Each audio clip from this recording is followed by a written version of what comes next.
This story is from Why Do We Wear Suits?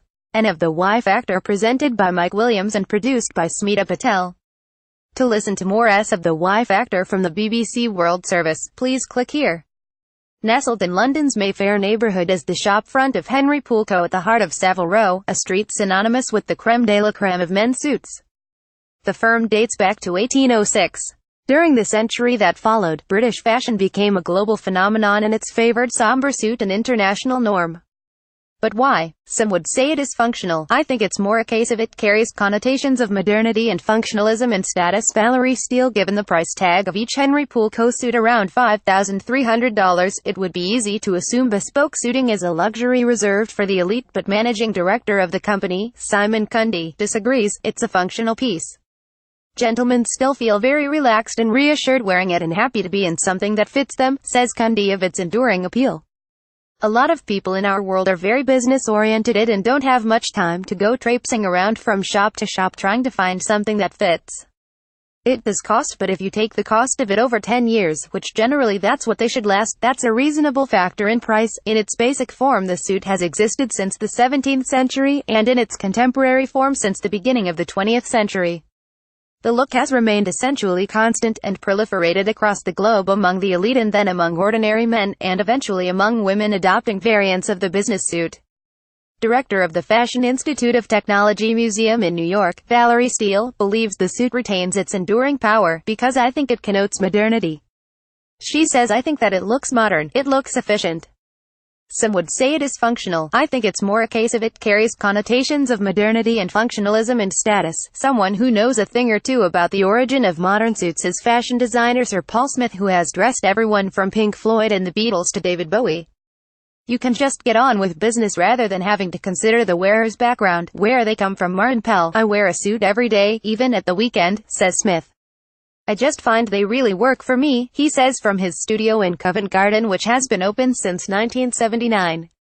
He describes how, back then, the people who wore suits were businessmen or going to a wedding, funeral or a job interview.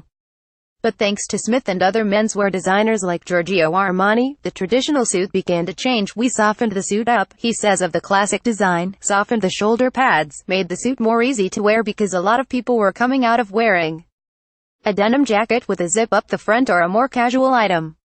He says young men might come into his shop looking for fabrics like chalk stripe, but instead of having a white stripe running through it, it might have a lemon stripe.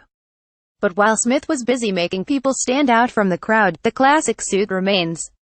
Martin Pell, curator of fashion at the Royal Pavilion in Brighton, calls it a great leveler. You can just get on with business rather than having to consider the wearer's background, where they come from. Valerie Steele agrees. There is a sense that if you're wearing the suit, it disappears. There's nothing conspicuous about you. You're just dressed appropriately, and I think that is very important. Steele points to the work of fashion historian Anne Hollander, who suggests that one reason for the longevity of the suit is that it suddenly idealizes the body.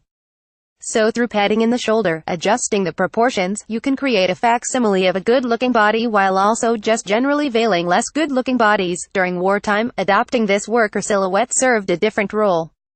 In the 1940s, women took over men's roles and also adopted the masculine outline of the suit. Martin Pell explains, it was utility and it was saying, let's get on with what needs to be done.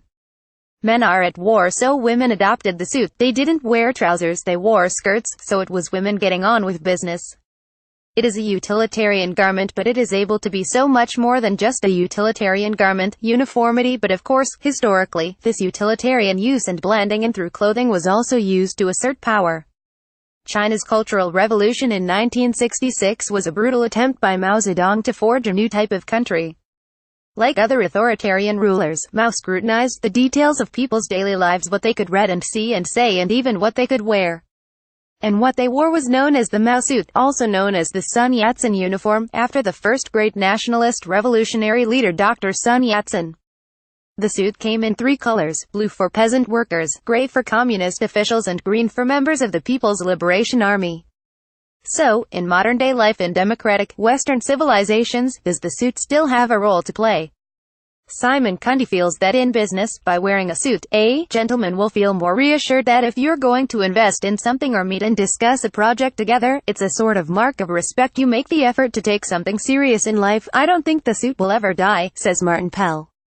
I think it's such a great piece of design.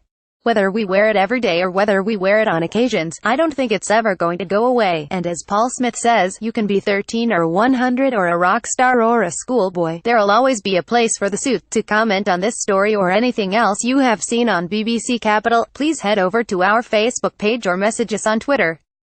If you liked this story, sign up for the weekly BBC.com features newsletter called If You Only Read 6 Things This Week.